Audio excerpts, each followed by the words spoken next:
வியாதின்றது ஒரு சாபம். அந்த சாபத்தை அவர் ஏற்றுக்கொண்டார். வியாதின்ற சாபத்தை அவர் ஏற்றுக்கொண்டார்னா அவருடைய ஆரோக்கியத்தை நம்ம சுமந்துருக்கிறோம். நல்லா கவனிங்க, நம்ம வியாதியை அவர் சுமந்துக்கிட்டார், இன்னைக்கு அவருடைய ஆரோக்கியத்தை நம்ம சுமந்துட்டு போறோம். அதனால தான் நம்ம ஜெபம் பண்ணா அடுத்தவங்களுக்கு சுகம் கிடைக்குது. அதனால தான் நம்ம போய் ஒருத்தர் மேல கை வச்சோம்னா வியாதி சுகமாகுது. கர்த்தர் நமக்குள்ள இயேசுவின் ஆரோக்கியத்தை வைத்திருக்கிறார். கிறிஸ்தவர்களுக்கு ஒவ்வொரு விசுவாசியும் தெரிஞ்சுக்கணும், இந்த டிப்ரெஷன், அப்ரெஷன் இது அத்தனையும் கர்த்தர் நம்மளை விட்டு விலக்கி இருக்கிறார். என்ன பிரச்சனையா இருந்தாலும், பலவீனமா இருந்தாலும் தேவ சமாதானம் நமக்குள்ளதா இருக்குது. இன்னைக்கு ஒரு விசேஷத்தை, ஒரு செய்தி நம்ம அத்தனை பேருக்கும் கர்த்தர் வைத்திருக்கிறார் அப்படின்றத நான் நம்புகிறேன். இன்றைக்கி தேவன் நம்மளோட பேசுவார். அதுக்கு முன்பதாக இந்த வீடியோவை நம்ம பார்க்கலாம். இந்த வீடியோவை பார்க்கும்போது ஞாபகம் வச்சுக்கலாம், கர்த்தர் நம்ம ஒவ்வொருத்தருக்காக இறங்கி வந்தார். இன்னொரு விஷயத்த சொல்கிறேன், கவனிங்க. இந்த உலகத்தில் நீங்கள் ஒருத்தர் தான் இருந்தாலும் உங்களுக்காக தேவன் தன்னுடைய ஒரே குமாரனை அனுப்பி இருந்திருப்பார். அந்த குமாரன் நமக்காக மரித்திருந்திருப்பார். ஏன்னா கர்த்தருடைய அன்பு தனிப்பட்ட ரீதியாக கர்த்தர் ஒவ்வொருத்தர் மேலே வைத்திருக்கிற ஒரு அன்பு. ஆமென். அதனால் இன்னைக்கு இந்த வீடியோவை பார்க்கும்போது கர்த்தருடைய அன்பை நம்ம தியானிக்கலாம். இது முடிக்கும்போது அப்படியே கலாத்தியர் 3:13 இந்த செய்தியை அப்படியே உங்களோட நான் தொடரணும்னு சொல்லி நான் விருப்பப்படுறேன். வீடியோவை பாருங்கள்.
சில பேர் சிலுவையை பார்க்கும்போது ஏதோ ஒரு குற்றவாளி தொங்கிட்டு இருக்கிறான்னு பார்ப்பாங்க. இன்னும் ஒரு சில பேர் சிலுவையை பார்க்கும்போது என்ன கொடூரமாக இப்படி கொண்டு போட்டிருக்கிறாங்க பாரு அப்படின்னு பரிதாபப்படுவாங்க. இன்னும் ஒரு சில பேர் சிலுவையை பார்க்கும்போது, அந்த கொல்கோதா மலையை பார்க்கும்போது வெறும் 3 பேர் மறிச்சிருக்கிறத பார்க்குறாங்க. நடுவில் இருக்கிற ஒரு முக்கியமான ஒரு மாதிரி தெரிகிறாருன்ற மாதிரி தான் பார்ப்பாங்க. ஆனால் ஆவியானவருடைய வெளிப்பாடு மூலமாக பவுல் எப்படி பார்க்குறாருன்னா, சிலுவையை பார்க்கும்போது நம்ம அத்தனை பேருடைய சாபத்தை சுமக்கிற ஒரு பலியை பார்த்தார்.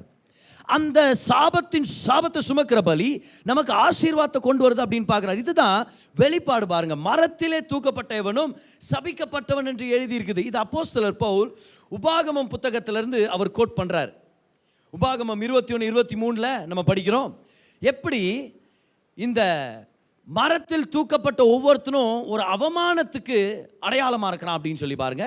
இரவிலே அவன் பிரேதம் மரத்திலே தொங்கலாகாது, அந்நாளிலே தானே அதை அடக்கம் பண்ண வேண்டும்.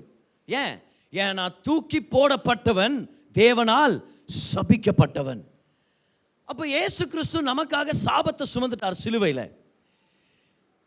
சிலுவையில் அவர் தொங்கும் போது வெறும் பிதாவின் கோபாக்கின மட்டும் அவர் மேலே விழல, பூமியில் இருக்கிற அத்தனை சாபங்களும் அவர் அண்ட ஆரம்பிச்சிச்சு.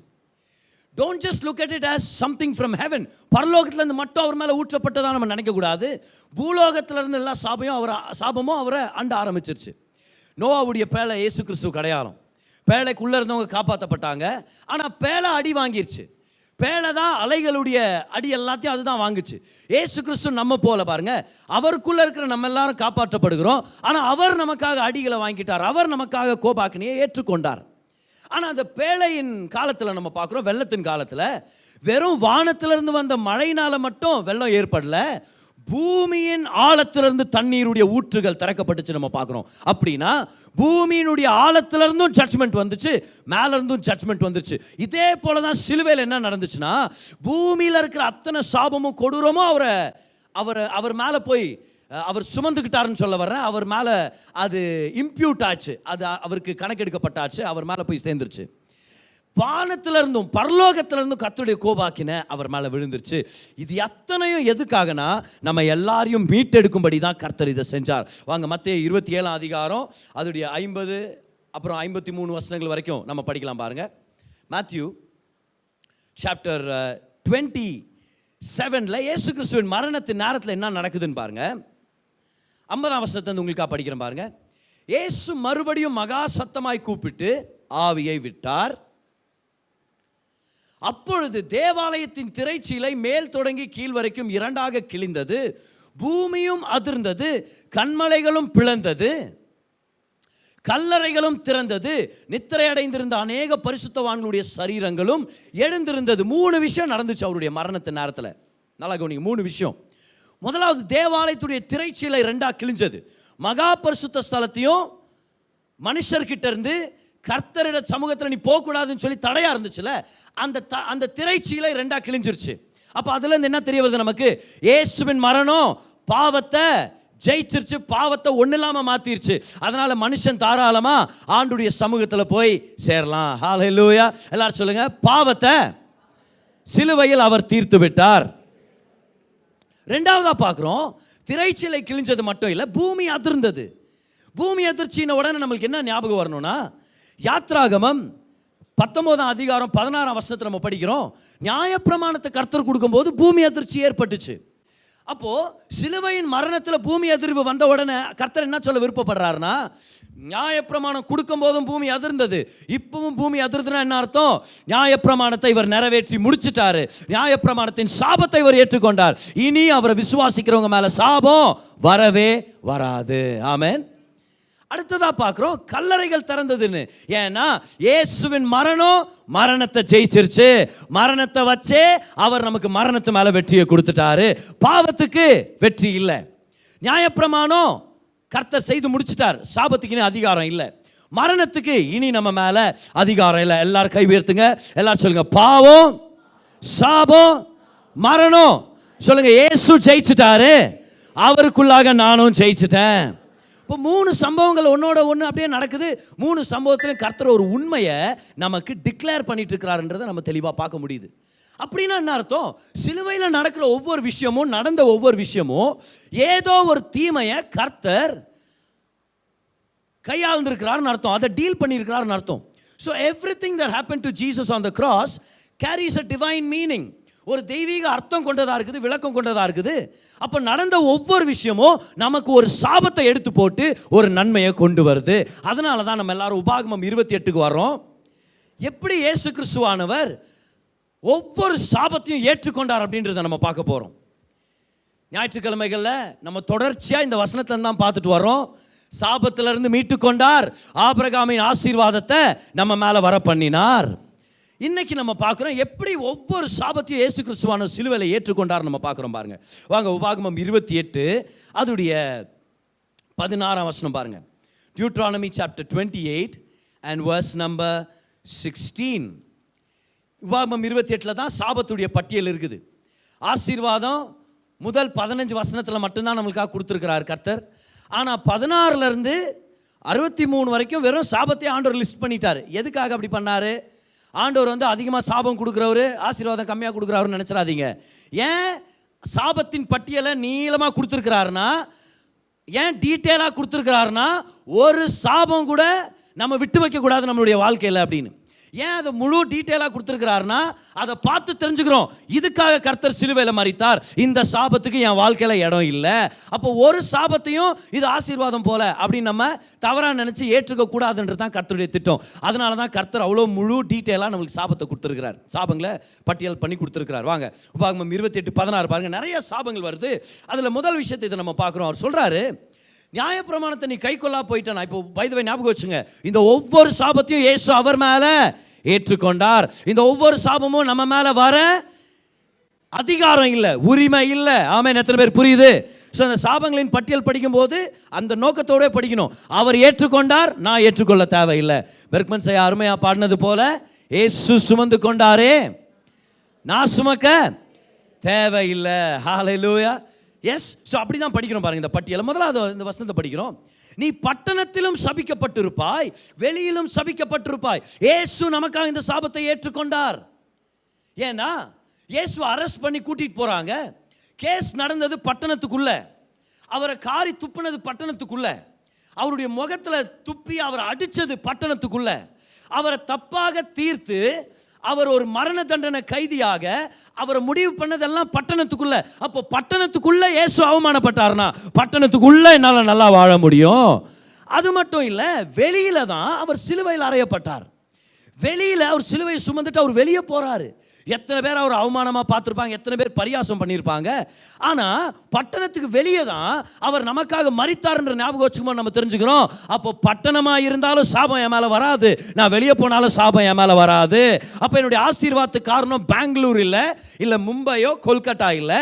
என்னுடைய ஆசீர்வாதம்ன்றது ஒரு பட்டணத்துக்கு லிமிட்டட் இல்லை. என் ஆசீர்வாதம் என் மேலே தங்கி இருக்குது, நான் எங்கே போனாலும் ஆசீர்வாதத்தை அனுபவிக்க முடியும். ஆமென். அப்போ இந்த வசனத்தில் பார்க்குறோம், பட்டணத்திலும் வெளியிலும் நீ சபிக்கப்பட்டிருப்பாய் என்ற சாபத்தை அவர் ஏற்றுக்கொண்டார். இப்போ 17ஆம் வசனத்தை பாருங்க, அடுத்த வசனம் பாருங்க. அவர் சொல்றாரு, இது ஒவ்வொன்றையும் பெற்றுக்கொள்ளுங்க.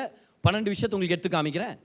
உன் கூடையும் மாப்பிசைக்கிற உன் தொட்டியும் சபிக்கப்பட்டிருக்கும் அப்படின்னாரு பாருங்க. நியாயப்பிரமாணத்தை கை கொள்ளனா இந்த சாபத்தை இயேசு கிறிஸ்துவானவர் ஏற்றுக்கொண்டார்.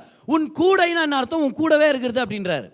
நீ கடைக்கு எடுத்துட்டு போறது வர்றது, உன்னுடைய பொருட்களை நீ வாங்கிட்டு வர்ற விஷயம் ஜென்ரலாக கூடன்றது. ஆனால் இன்னும் கொஞ்சம் நம்ம அதை விரிவாக்கமாக பார்த்தோன்னா, நம்ம யூஸ் பண்ணுற நம்மளுடைய வாலெட், நம்மளுடைய யூபிஐ அக்கௌண்ட், நம்மளுடைய கூகுள் பே, நம்மளுடைய ஃபோன்பே, இப்போ டைரெக்டாக கர்த்தர் வந்து தினசரி யூஸ் பண்ணுற பொருட்களை பற்றியும் பொருளாதாரத்தை பற்றி பேசிட்டு இருக்கிறாருன்னு என்ன அர்த்தம் தெரியுமா? அவர் சொல்கிறாரு, பாரு, நீ நியாயப்பிரமாணத்தை கை கொள்ளனா நீ உன்னுடைய டெய்லி ருட்டீனே நாசப்பட்டிருக்கும் அப்படின்றார்.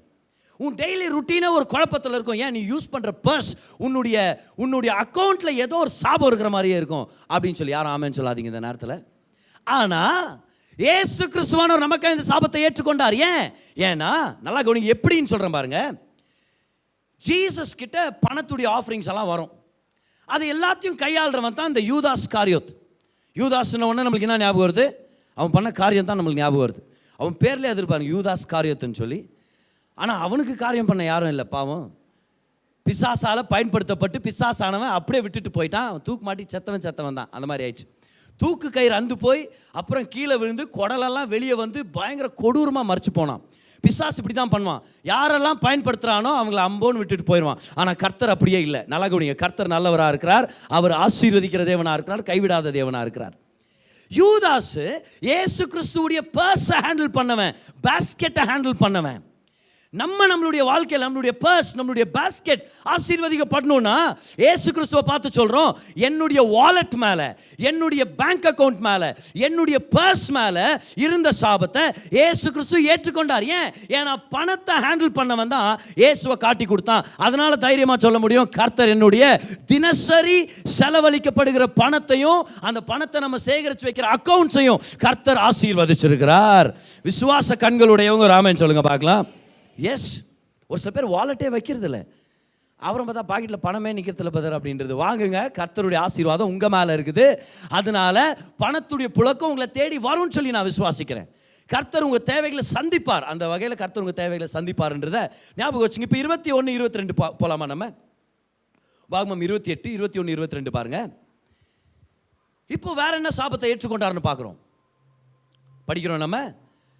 நீ சுதந்திரிக்கும் தேசத்திலே கர்த்தர் உன்னை நிர்மூலமாக்கும் மட்டும் கொள்ளை நோய் உன்னை பிடித்து கொள்ள பண்ணுவார். கோவிட் ஒரு கொள்ளை நோய். ஆனால் கர்த்தர் நம்ம சபையை பாதுகாத்தார், அநேக விசுவாசிகள் உலகமெங்கும் பாதுகாத்தார். காரணம் என்னது? இந்த சாபத்தை இயேசு கிறிஸ்துவானவர் சிலுவையில் சுமந்து கொண்டார். ஆமென். கொள்ளை நோய் பற்றி பேசிட்டு அதுக்கப்புறம் என்ன சொல்றாருன்னு பாருங்க. அடுத்த வசனம் பாருங்க, அதோடைய 22ஆம் வசனத்தை பாருங்க. கர்த்தர் உன்னை ஈழையினாலும், டிபி சரியா, லாஸ்ட் வீக் அதை பற்றி ஒரு டெஸ்ட் பண்ணி சொன்னேன், காய்ச்சலினாலும். அப்போ காய்ச்சல் நம்மளுக்கு வர தேவையில்லை, புரியுதுல? காய்ச்சல் ஏன் காய்ச்சல் அப்படின்வாங்க சில பேர், மை ஃபீவர் அப்படின்வாங்க. ஆனால் ஒரு லில் என்பி யோமான்ஸ் அவங்கள்ட்ட ஜபத்துக்கு போயிருக்கிறாங்க. என் தலைவலிக்கா ஜெபம் பண்ணுங்க அப்படின்னு ஒருத்தர் வந்திருக்கிறாரு. அவர் அந்த அம்மா பார்த்து சொல்லியிருக்கிறான், பாரு நீ எப்போ உன் தலைவலினே அப்போவே நான் ஜெபம் பண்ண முடியாது போன்னு அனுப்பி விட்டுக்கிறாங்க. அப்புறம் அவன் இல்லை சொல்லிக் கொடுங்க நம்ம அவன் சொல்லியிருக்கான், பாரு ஏன் தலைவலின்னு சொல்லாத, இந்த தலைவலியை இயேசு கிறிஸ்து ஏற்றுக்கொண்டார்.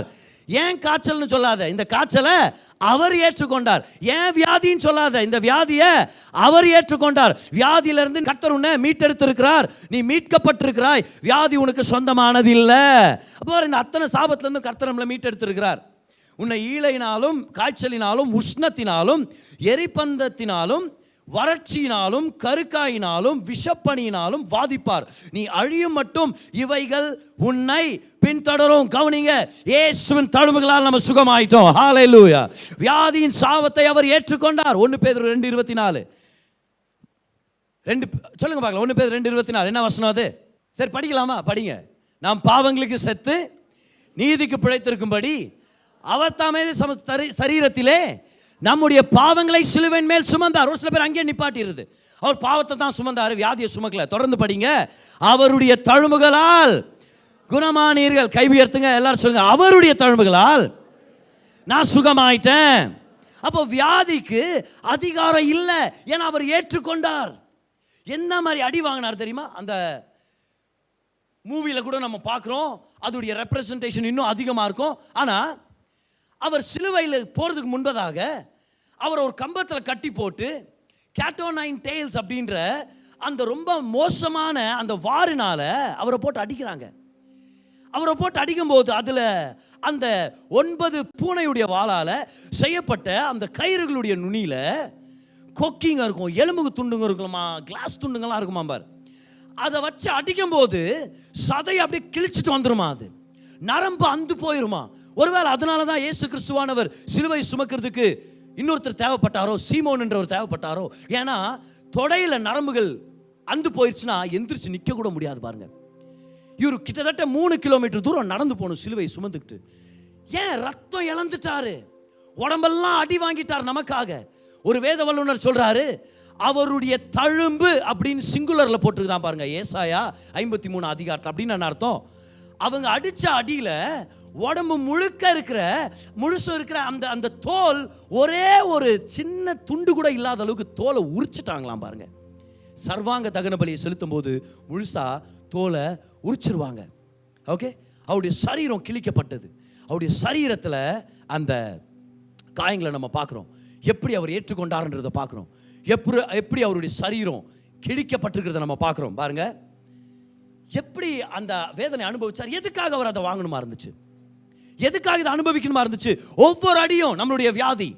அந்த அடி வாங்கும் போது நம்ம சொல்றோம், போச்சு பார் என்னுடைய தலைவலி, போச்சு பார் என்னுடைய இடுப்பு வலி, போச்சு பார் அந்த கேன்சர், போயிடுச்சு பார் அவர் மேல என்னுடைய மைக்ரேன் தலைவலி, என்னுடைய வயிற்று வலி, என்னுடைய சரீரத்தின் அவயங்கள் ஒவ்வொன்றும் சுகமடைகிறதுக்காக அவர் என் வியாதி எல்லாவற்றையும் சுமந்து கொண்டார். அவர் நம்ம பாவத்தை மட்டும் சுமக்கல, நம்ம அத்தனை பேருடைய வியாதியை சுமந்து கொண்டார். அதை தெரிஞ்சுக்கிட்டாதான் நம்ம வாழ்க்கையில முழுமையான சுகத்தை நம்ம அனுபவிக்க முடியும். அதை சொல்ல கத்துக்கணும். இயேசுவின் தழும்புகளால் சுகமாயிட்டேன். எடுத்த உடனே கூகுளில் போய் எத்தனை பேர் இல்லை செத்தாங்க, எவ்வளோ சீக்கிரம் செத்தாங்க, எப்போ ஏன் சாவு, எப்போ என் பேர் இது, என் குலம் கோத்திரம் இது அப்படின்னு போகக்கூடாது. வசனத்தை ஓப்பன் பண்ணி பார்க்குறோம். இயேசு நம்மளை பற்றி என்ன சொல்கிறாருன்னு நம்ம பார்க்குறோம். மெடிக்கல் சயின்ஸை நம்ம ஆனர் பண்ணுறோம். அவங்களும் ஒரே சத்ருவை தான் ஃபைட் பண்ணிட்டு இருக்கிறாங்க. வியாதியிலேருந்து சுகமாகணும்னு தான் அவங்களும் ஃபைட் பண்ணுறாங்க. ஆனால் மெடிக்கல் ரிப்போர்ட் நமக்கு பதிலை கொண்டு வரலனா கவலையே பட தேவையில்லை. அவருடைய சிலுவையின் ரிப்போர்ட் நம்மளை பார்த்து சொல்லுது, அவருடைய தழும்புகளால் நீங்கள் குணமானீர்கள். சுகம் உங்களுடையது, ஆரோக்கியம் உங்களுடையது. வியாதின்றது ஒரு சாபம், அந்த சாபத்தை அவர் ஏற்றுக்கொண்டார்.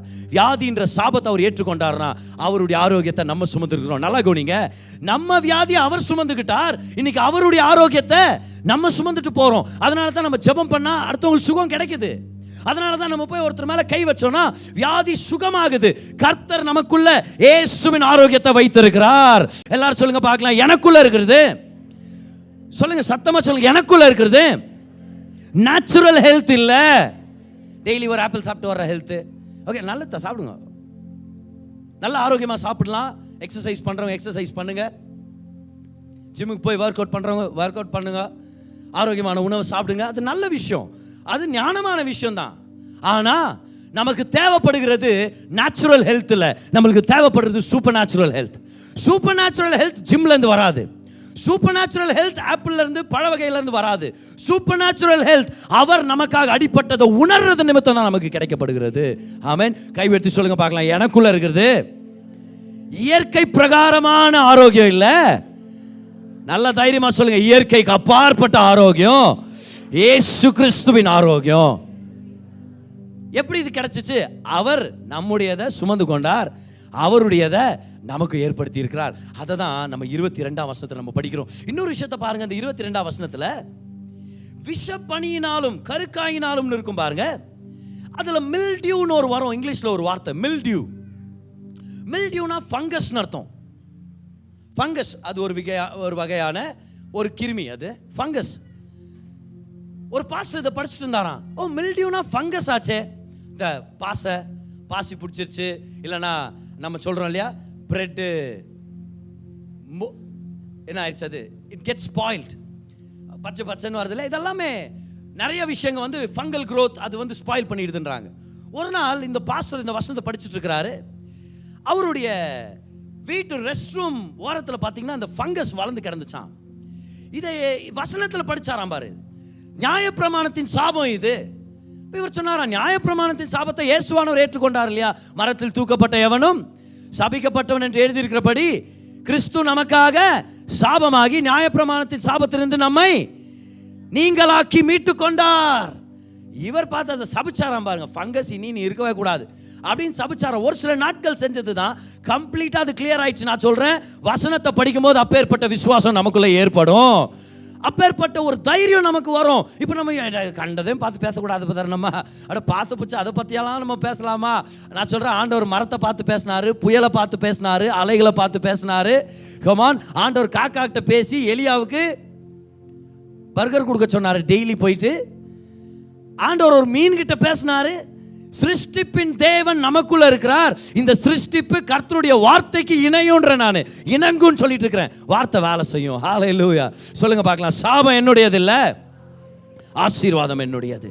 அடுத்த வசனம் பாருங்க, 23ஆம் வசனத்துல, உன் தலைக்கு மேல் உள்ள வானம் வெண்கலமும் உன் கீழே உள்ள பூமி இரும்புமா இருக்கும். கீழே இருக்கிற பூமி இரும்பா இருக்கும்னா நீ விதைச்சாலும் விளையாதுன்னு அர்த்தம், சாபத்தின் வாழ்க்கையில வாழ்வ அப்படின்னு. ஆனா உன் தலைக்கு மேல வானம் வெண்கலம். வெண்கலம்ன்றது எது அடையாளம் தெரியுமா? எழுதிங்க, வெண்கலம்ன்றது நியாய தீர்ப்பு அடையாளம். Bronze in the Bible speaks about judgment.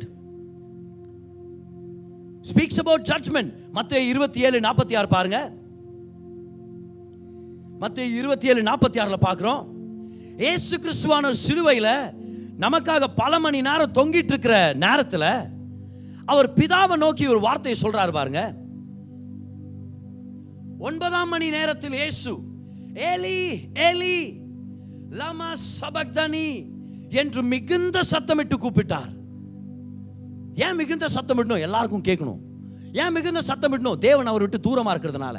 ஆனா கவனிங்க, அதற்கு என்ன அர்த்தம் தெரியுமா? என் தேவனே என் தேவனே ஏன் என்னை கைவிட்டீர். வானம் வெண்கலம் ஆயிடுச்சு அவருக்கு. வானத்திலிருந்து நியாய தீர்ப்பு தான் அவருக்கு மிச்சம். ஏன் பிரதர்? அவர் என்ன பிரதர் தப்பு பண்ணாரு? அவர் ஒரு தப்பும் பண்ணல. நம்ம அத்தனை பேர் பண்ண தவறுகளை அவர் தான் மேல ஏற்றுக்கொண்டார். நம்ம பார்த்து கேட்க வேண்டியது என்னன்னு, என் தேவனே என் தேவனே ஏன் என்னை கைவிட்டீர்னு. அப்ப பிதாவானவர் நம்மளை பார்த்து சொல்லணும், ஏன் என்னை கைவிட்டீரா? எத்தனை காரணம் இருக்குது, டைம் இருக்குதா உனக்கு? முதல் நீ பண்ண பாவத்தெல்லாம் நான் சொல்றதுக்குன்னு வர ஆண்டவர். ஆனா இயேசு நம்ம இடத்தை எடுத்துக்கிட்டதுனால நமக்கு பதில் அவர் கத்துனாரு, என் தேவனே ஏன் என்னை கைவிட்டீர். அப்போ அவர் நமக்காக கைவிடப்பட்டார்னா அவர் நிமித்தம் நம்ம எல்லாருமே அங்கீகரிக்கப்பட்டிருக்கிறோம். He was rejected and abandoned for our sake. Now we are accepted and beloved for his sake. அவர் நம்ம ஏற்றுக்கொண்டவராக இருக்கிறார். இன்னைக்கு நம்ம பிதாவை பார்த்து ஆண்டவரே நான் கைவிட்டீங்கன்னு நம்ம கேட்கக்கூடாது. இன்னைக்கு ஆண்டவரை பார்த்து சொல்றோம், என் தேவனே இல்லை, என் பிதாவே, என் பிதாவே, ஏன் என்ன இவ்வளோ ஆசீர்வதிக்கிறீங்க? அப்படிதான் நம்ம ஜெபம் பண்ண மாதிரி இருக்குது. ஏன் என்னை விட்டு போவே மாட்டேங்கிறீங்க? என் கூட கொஞ்ச நேரம் இருந்தாலே ஒரு சில பேர் வெறுப்பாயிராங்க ஆண்டவரே, ஆனால் நீங்கள் என்னை விட்டு போல, நீங்கள் என்னை கைவிடல. அப்போ நம்மலாம் என்ன சொல்கிறோம்? சிலுவை நிமித்தம் என் பிதாவே, என் பிதாவே, ஏன் என்னை இவ்வளோ நேசிக்கிறீங்க? அப்படிதான் கேட்கணுமா இருக்குது. கேட்டலாமா ஒரு தடவை? 2 கை உயர்த்துங்க பார்க்கலாம். சத்தமா சொல்லுங்க, என் பிதாவே, என் பிதாவே. சொல்லுங்க, ஏன் என்னை இவ்வளோ நேசிக்கிறீங்க? ஏன் என்னை கைவிட மாட்டேங்கிறீங்க? சொல்லுங்க, ஏன் என் மேல இவ்வளோ அன்பு செலுத்துறீங்க? இன்னைக்கு பிதாவானவர் உங்களை பார்த்து சொல்லுவாரு, என்னுடைய மகன் செய்த பலியின் நிமித்தம் சொல்லி சொல்லுவாரு. ஹல்லேலூயா. என் மகனுடைய ரத்தத்தினாலன்னு சொல்லுவாரு. எவ்வளவு பேர் அந்த இயேசு கிறிஸ்துவுக்கு நன்றி செலுத்த முடியும்?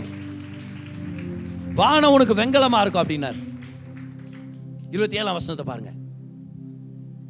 நீ குணமாகாதபடி கர்த்தர் உன்னை எகிப்தின் எரிபந்தமான பருக்களினாலும் மூலவியாதியினாலும் சொறியினாலும் சிரங்கினாலும் வாதிப்பார். அன்ட்ரீட்டபிள் ஸ்கின் கண்டிஷன்ஸ். பாரு, இது ஒரு காமனான ஒரு விஷயம் பாருங்க. இந்த ஸ்கின் இதை ட்ரீட் பண்றாங்களே இந்த டெர்மட்டாலஜிஸ்ட், இவங்க அநேக வியாதிகளை ஸ்கின் கண்டிஷன் அன்ட்ரீட்டபிள்னு சொல்றாங்க. உங்களுக்கு தெரியுமா? அது ஸ்கின் கண்டிஷன் போனாலே அது இது நீங்க வாழ்க்கை பூரா யூஸ் பண்ண வேண்டிய க்ரீம்னு சொல்லி அனுப்பி விடுவாங்களாம் பாருங்க. இது ட்ரீட் ஆக முடியாது, இதுக்கு இன்னும் கண்டுபிடிக்கலன்னு சொல்றாங்க. ஸ்கின்னு உடனே அவ்வளோ சென்சிட்டிவாகவும் அவ்வளோ சிவியரா இருக்குது அந்த விஷயத்தை. ஆனா இந்த வசனத்தை படிக்கும்போது நமக்கு என்ன தெரியணும்? இது ஒரு சாபம் அப்படின்னா நம்ம சந்தோஷப்படுறோம். ஏன்னா அந்த சாபத்தை சிலுவையில் அவர் ஏற்றுக்கொண்டார். அப்போ பருக்களினாலும் சிரங்கினாலும் சொறியினாலும் இயேசு கிறிஸ்துவானவர் நமக்காக வாதிக்கப்பட்டார் அப்படின்றத நம்ம மறந்துடக்கூடாது. Look at your skin disease, look at the cross and say, there goes my skin disease. ஏதாவது ஒரு வகையான அன்ட்ரீட்டபிள் ஸ்கின் கண்டிஷன் இருக்குதா? ரொம்ப கூச்சமாகவும் இருக்கும் பாருங்க. அதை நம்ம யாருக்கும் வெளிப்படுத்தவும் முடியாது. டாக்டர்ஸ்ட்டு போகும்போதும் மருந்து கிடைக்கலன்ற மாதிரி சோர்ந்து போயிடுறோம். இன்னைக்கு ஒரு மருந்து நம்ம பார்க்குறோம், சிலுவையை பார்த்து சொல்கிறோம், என் வியாதி அவர் ஏற்றுக்கொண்டார், என் ஸ்கின் கண்டிஷன் அவர் மேலே இருக்குது.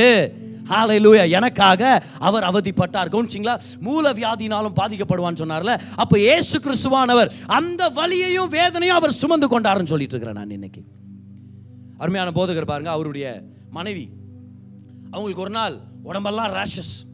இந்த ரேஷஸ் முத்தி போய் ஹைவ்ஸ் அப்படின்னு மாறிடுச்சு. ஹைவ்ஸ்ன்ற ஒரு நிலைமை பாருங்க, பயங்கர இச்சிங்கா இருக்குது. ரேஷஸ் முத்தி போனா எப்படி இருக்கும்னு பாருங்க, இமேஜின் பண்ணுங்க. ஸ்க்ராட்ச் பண்ணிட்டே இருக்கிறாங்க. டாக்டர்கிட்ட போய் இன்ஜெக்ஷன்லாம் வாங்கிட்டு வந்தாங்க, ஆனாலும் அது சரியாகலை. பெட்டில் படுக்கிறாங்க, அவங்களால தூங்க முடியல. உருண்டி பிறண்டி ஸ்லீப்லெஸ்ஸாக போய் ரொம்ப மனசே வேதனைப்பட்டு, ஏன்னா மாத்திரை எடுத்தும் சரியாகலை, இன்ஜெக்ஷன் எடுத்தும் சரியாகலை அப்படின்னு அன்றைக்கி நைட்டு அவங்க ஜெபம் பண்ணிட்டு இருக்கிறாங்க. அவருடைய கணவரும் ஜெபம் பண்ணுறாரு. அன்றைக்கி நைட்டு அவங்க ஜெபம் பண்ணுறாங்க, படுத்து தூங்குறாங்க.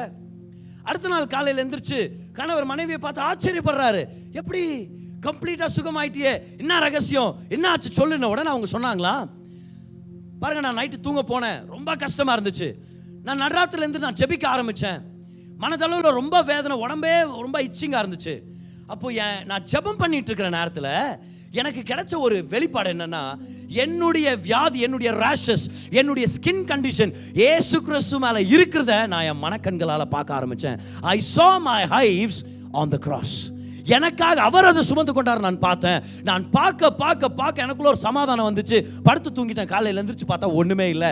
கம்ப்ளீட்டாக கர்த்தருடைய சுகத்தை நான் பெற்றுக்கொண்டேன். இயேசு சுமந்து கொண்டார், நான் சுமக்க தேவையில்லை. ஹல்லேலூயா. இயேசு சுமந்து கொண்டார், நான் சுமக்க தேவையில்லை. இப்போ நம்முடைய சர்ச் ஊழியத்தில் இருக்கிற அருமையான வாலிப தம்பி இன்னைக்கு நம்ம மத்தியில் இருக்கிறாரு. கோவிட் டைமில் அவரோட நான் பேசிகிட்டு இருக்கிறேன் பாருங்க.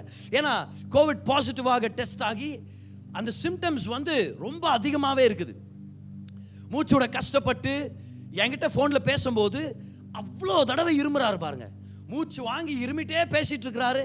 அப்போ நான் அவரை பார்த்து சொல்கிறேன், ஜாஷ்வா கவலைப்படாத, கர்த்தர் உன்னோட இருக்கிறார், ஜெபம் பண்ணிட்டு இருக்கிறேன், ஆண்டவர் உன்னோட இருக்கிறார் அப்படின்னு சொல்லி ஒரு சில விஷயங்களை எடுத்து ஜென்ரலாக பேசிகிட்டு இருக்கும்போது அப்போது ஜாஷ்வா சொல்கிறாரு என்கிட்ட ஃபோனில், அண்ணா சிலுவையில் இயேசு கிறிஸ்து ஜீசஸ் நமக்காக சிலுவையில் இருக்கும்போது மூச்சு விடுறதுக்கு கஷ்டப்பட்டாருன்றது உண்மைதானே? காற்று உள்ளே இழுக்க முடியும், ஆனால் சுவாசிக்க முடியாது வெளியே. ஏன்னா சிலுவையில் இருக்கிற பொசிஷன் லங்ஸ் அப்ஸ்ட்ரக்ட் பண்ணுது. அப்போ 6 மணி நேரம் மூச்சு திணறினார் இல்லையா சிலுவையில். அப்போ எனக்காக இயேசு கிறிஸ்து அந்த மூச்சு விடுற பிரச்சனையை ஏற்றுக்கொண்டார்ன்றதை நான் பார்க்குறேன். அது நிமித்தம் நான் சுகமாயிட்டதை பேசுகிறேன் அப்படின்னு சொல்லிட்டு இருக்கிறார். இருமிட்டே நல்லா கவனிங்க, அந்த பிரச்சனையின் மத்தியிலே என்ன விஷயம்? கர்த்தர் கம்ப்ளீட்டாக சுகமாக்கிட்டாரு. ஹல்லேலூயா. மரணத்திலிருந்து அவரை வெளியே கொண்டு வந்து அவருடைய குடும்பத்தை காப்பாற்றினார். இன்னைக்கு ஆரோக்கியமாக இருக்கிறார். ஆமென். அடுத்த வேவ்ல பார்த்தா கவர்மெண்ட்லேருந்து கால் பண்ணியிருக்கிறாங்க. என்னன்னு? உன்னுடைய பிளட்ல இருக்கிற பிளாஸ்மா வேணும், அதை வச்சு வேற பேஷண்ட்ஸுக்கு ட்ரீட் பண்ணலான்ற அளவுக்கு கர்த்தர் ஆரோக்கியத்தை பெருக பண்ணி இருக்கிறார். ஹல்லேலூயா. எவ்வளவு பேர் சந்தோஷப்படுறீங்க சொல்லுங்க, நல்ல கரங்களை தட்டி சொல்லுங்க. என் வியாதி அவர் சுமந்து கொண்டார், அவர் ஆரோக்கியத்தை நான் சுமந்துக்கிறேன். ஸ்கின் கண்டிஷன்ஸ் அதை பத்தி நம்ம பார்த்துட்டு இருந்தோம் இல்லையா? குணமாகாதபடிக்கு இருக்கிற அந்த சொறினாலும் சிறங்கனாலும் வாதிப்பார்னா இயேசு கிறிஸ்து அதை நமக்காக ஏற்றுக்கொண்டார். பைதவே அடுத்த வசனம் பாருங்க, யாருக்காவது இது பொருந்துமா இருக்கும் பாருங்க இன்னைக்கு. அப்ப இன்னைக்கு நான் யாருக்காவது கர்த்தர் உன்னை புத்தி மயக்கத்தினாலும் குருட்டாட்டத்தினாலும் மன திகைப்பினாலும் வாதிப்பார். இது ஒரு சாபம். டிப்ரெஷன் வந்துருச்சு பிரதர், நான் சொல்ற டிப்ரெஷன் என்ற வார்த்தையை சொந்தம் கொண்டாடாதீங்க. அது இன்னும் பெரிய மெடல் மாதிரி ஒரு சில பேர் யோசிச்சுட்டு இருக்கிறது. டீனேஜ் பிள்ளைங்க 13-14 வயசுலலாம் என்ன brother pastor can you pray for me, I mean depression. என்ன டிப்ரெஷன் உனக்கு வாங்க? என்ன வீடியோ கேமில் சார்ஜ் இல்லாமல் போயிச்சா? கரண்ட் போயிச்சு ஆடுனுக்கும் போது என்ன பிரச்சனை? என்ன சொல்லு பார்க்கலாம். என்ன மிஸ் வெளியே நிற்க வச்சிட்டாங்களா உன்னை? இல்லை கருப்பு சாக்ஸ் பதில் ப்ரௌன் சாக்ஸ் போட்டு போயிட்டா? என்ன உனக்கு அந்த மாதிரி பிரச்சனை? 13 வயசுல டிப்ரெஷன் ஆப்ரேஷன் பேசின்னு அந்த வார்த்தையை நான் வெறுக்கிறேன் பாருங்க. கிறிஸ்தவர்களுக்கு ஒவ்வொரு விசுவாசியும் தெரிஞ்சுக்கணும், இந்த டிப்ரெஷன் ஆப்ரேஷன் இது அத்தனையும் கர்த்தர் நம்மளை விட்டு விலக்கி இருக்கிறார். என்ன பிரச்சனையா இருந்தாலும் பலவீனமா இருந்தாலும் தேவ சமாதானம் நமக்கு உள்ளதா இருக்குது. நோக்கத்தை தெளிவா வைக்கலாம், மைண்டை தெளிவா வைக்கலாம். எது வாழ்க்கையில முக்கியமா அது மேல தெளிவா வச்சு அதை நம்ம பார்த்து முன்னாடி போனோம்னா தேவையில்லாத இந்த கன்ஃபியூஷன்ஸ் எல்லாம் நம்மளுக்கு இருக்காது. அவர் சொல்ற புத்தி மயக்கத்தில் குருட்டாட்டத்தில் இருப்பாங்க அப்படின்னு. அப்படின்னா மனதளவில் பாதிக்கப்பட்டு ஒரு பைத்தியமா சுத்துவாங்க. நான் சொல்றேன், இயேசு நாமத்தில் அந்த சாபத்தை கர்த்தர் எடுத்து போட்டார், கர்த்தர் நீக்கி போட்டார். ஆமென். டின் ஃபேக்டரின்ற ஒரு இடத்துல போய் ஜெபம் பண்ண போனோம் பாருங்க. அங்கே கிட்டத்தட்ட 1 வருஷமா ஒரு குடும்ப தலைவர், அவர் வளர்ந்த பிள்ளைகள் அவருக்கு, அவர் 1 வருஷமா ஒரு மாதிரி பைத்தியான மாதிரி பண்ணுகிறாரு, சரியா பேச மாட்டேங்கிறாரு. சரி நான் போய் ஒரு ஆராதனை நடத்துகிறோம், வார்த்தையை பிரசங்கிக்கிறோம். அதுக்கப்புறம் அவர் ஜெபம் பண்ணுறோம் பாருங்க. கட்டில் மேலே இருந்த அவர் மேலே இருந்த ஒரு பிசாசு பாருங்க, கட்டில் மேலே இருந்தவர் அங்கேருந்து உருண்டி பரண்டி ஒரு அரை மணி நேரம் ஆயிடுச்சு பாருங்க. ஆனால் அந்த ஜபத்துக்கு அப்புறம் கம்ப்ளீட்டாக சுகமாயிட்டாரு. எங்களோட உட்காந்து தெளிவாக பேசிங்க. அவங்க சொல்கிறாங்க எவ்வளோ நாளாச்சு பதற மாதிரி பேசுறதை பார்த்து நம்மன்னு சொல்லி. நான் சொல்கிறேன், எந்த விதமான புத்தி மயக்கமோ குருட்டாட்டமோ அது அத்தனைக்கும் இடம் இல்லை. அந்த சாபத்தை அவர் ஏற்றுக்கொண்டார் சிலுவையில். அதுக்கு அதிகாரம் இல்லை. அந்த சாபத்தை அவர் ஏற்றுக்கொண்டார்ன்றதை நீங்கள் நல்லா ஞாபகம் வச்சுக்கணும். இப்போ 29ஆம் வசனத்துக்கு வாங்க. குருடன் அந்தகாரத்திலே தடவி திரிகிறது போல நீ பட்ட பகலிலே தடவி கொண்டு திரிவாய். ஓகே, கவனிச்சிங்களா? அத பட்ட பகல்ல உனக்கு இருட்டா இருக்கும் அப்படின்றாரு. நமக்கு தெரியுமே இது சிலுவையில நடந்துச்சுன்னு சொல்லி. பாருங்க மத்தேயு மார்க் 15:33 பாருங்களேன். எப்படி பட்ட பகல்ல நடு மத்தியானத்துல 12 மணி பாருங்க, 6ஆம் மணி நேரம்ன்றது 12 மணி சரியா? எபிரேய கிளாக் படி அவங்க 6 o'clock இருந்து கவுண்ட் பண்ணுவாங்க. 1 2 3 4 சொல்லி 6ஆம் மணி நேரம்னா கரெக்டா மதியம் 12 மணி. கரெக்டா மதியானம் 12 மணி என்ன ஆகுதுன்னு பாருங்களேன், நல்லா கவனிங்க. 6ஆம் மணி நேரம் முதல் 9ஆம் மணி நேரம் வரைக்கும், 12 மணிலேருந்து 3 மணி வரைக்கும் பூமி எங்கும் அந்தகாரம் உண்டாயிற்று. பகல் நேரத்தில் குருட்டாட்டத்தில் இருக்கிற மாதிரி ஒரு அவதிப்பட்டார் இயேசு கிறிஸ்துவானவர். பகல் நேரத்தில் ஒரு இருட்ட அந்தகாரத்தை அனுபவிச்சார். இந்த சாபத்தை அவர் ஏற்றுக்கொண்டார். எத்தனை பேருக்கு எகிப்தில் நடந்த வாதைகள் ஞாபகம் இருக்குது உங்களுக்கு? எகிப்தில் 10 வாதைகள் பாருங்க. அதுல மூத்தவன் மரிக்க போற வாதைன்னு ஒன்று இருக்குது, the death of the firstborn. ஒவ்வொரு வீட்லயும் தலைச்சாம் பிள்ளை மரிச்சு போகிற சாபம் ஒன்று இருந்துச்சு, ஒரு வாதை. ஆனா அந்த மூத்தவன் மரிச்சு போறதுக்கு முன்பதான் வந்த வாதம் என்ன தெரியுமா?